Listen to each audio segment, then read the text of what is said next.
So, after the excitement of the sprint race and sprint qualifying, we went into qualifying, and there were a couple of fun stories to get into. And I'm not going to talk about Liam Lawson in any great detail.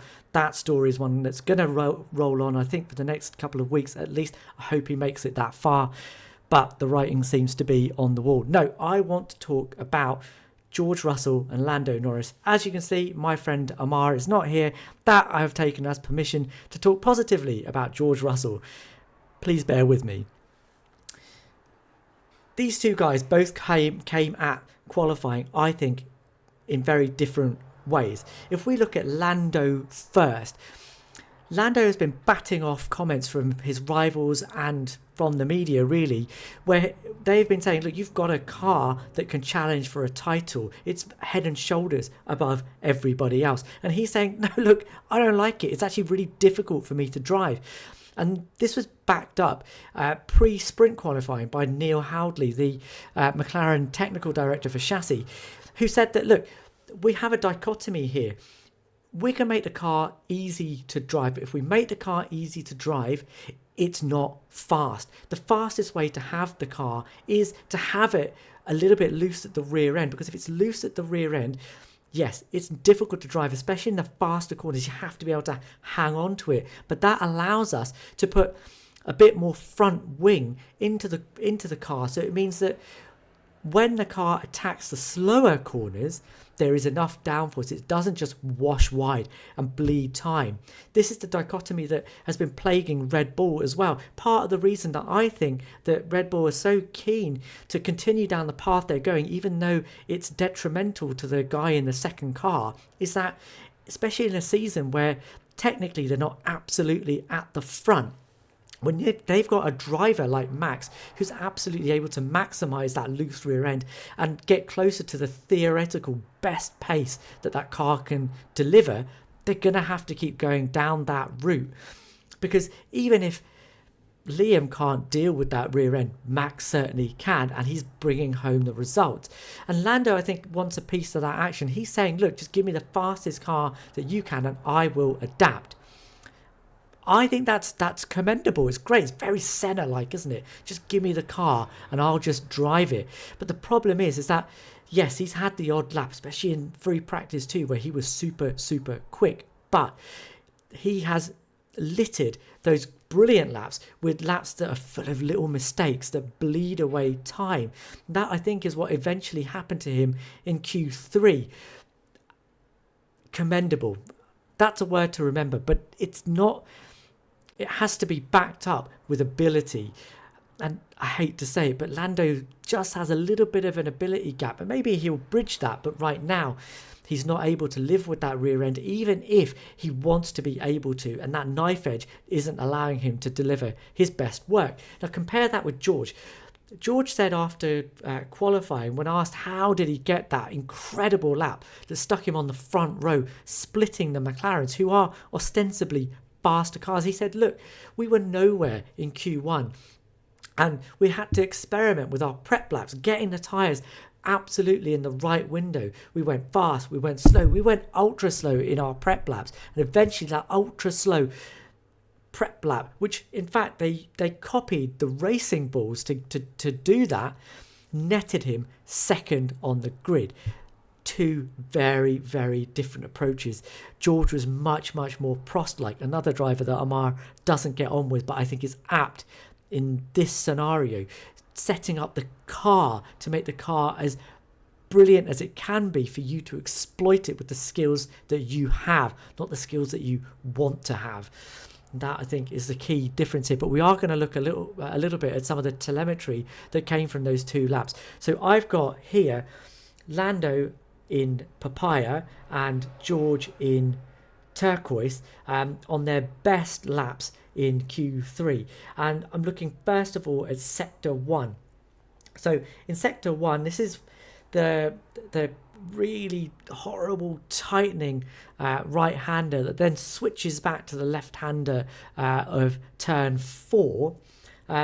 And it's a slowing corner.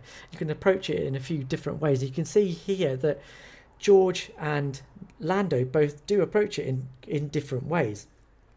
So Lando, let's talk about him first. He barrels into the corner, comes completely off the throttle, hits the brakes hard, and allows the momentum of the car to carry him through until he's able to hit that switchback and apply the throttle once more. And you can see from the Delta that he approaches the corner a bit quicker than George does. He has the speed advantage, the Delta advantage going into that corner, but he loses that. And why does he lose it? George does this differently, and I think that's why their approach to this gives them different results, one to the advantage of the other.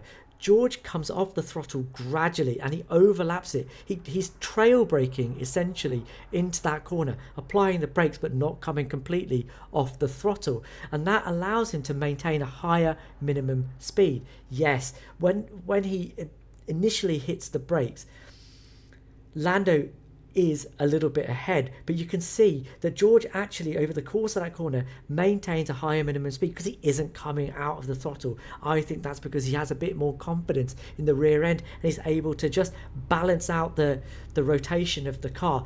That speaks to a bit of confidence in the tyres, which those prep laps probably gave him, and you can see that then gives him the advantage. Again, when they switch back, Lando initially has the advantage, but George is able to be much more aggressive with the throttle. Look how much more throttle he's able to apply in that switchback, and then apply much more aggressively, maintaining that higher minimum speed onto the straight towards turn 6. Again, I think he just has more life in those tyres. They're giving him more grip. They're speaking to him a bit more, and that is what I'm seeing in Sector 1. So that's just Sector 1.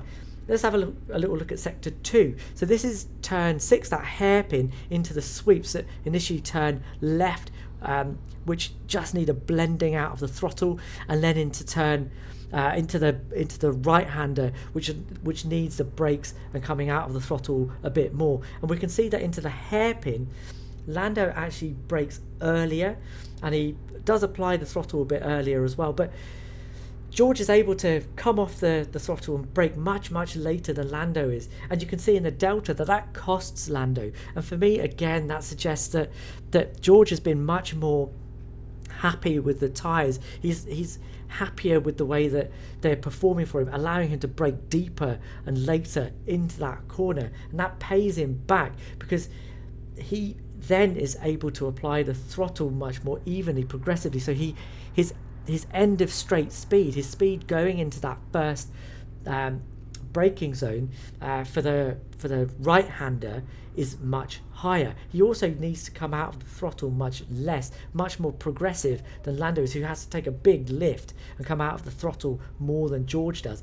And again, going into that braking zone for the right-handed sweep, Lando has to brake earlier, comes out of the throttle for longer, brakes for longer than George does. George is able to come out of the throttle for less time and apply it much earlier. And you can see that allows him a higher minimum speed as he goes through that right-hander. And again, that pays him back as he heads onto the straight towards Sector 3.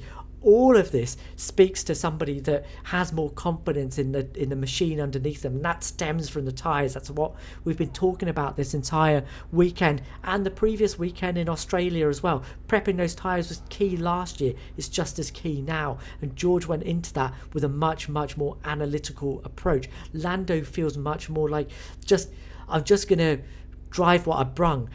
Give me the car and I'll just do what I can with it. But he's not been able to live with the car as easily as he would have wanted to, and it's bled him time and it's cost him a place on the grid. And when these tiny margins are what cost you places, George has been able to put ostensibly a slower car onto the front row of the grid at the expense of Lando's faster car. Lando needs to learn. But this is again that key dichotomy between the Senna aggressive, I'm just going to let my talent sort it out approach versus that analytical, I'm going to make the car do what I want it to do, Prost approach. What do you think works out better? Well, the proof of the pudding seems to be on the grid for tomorrow. I'm really excited for the race. As usual, please like, please subscribe, please leave us a comment. We'll read every single one. We'll reply to as many as we possibly can. And we'll see you guys in the next one.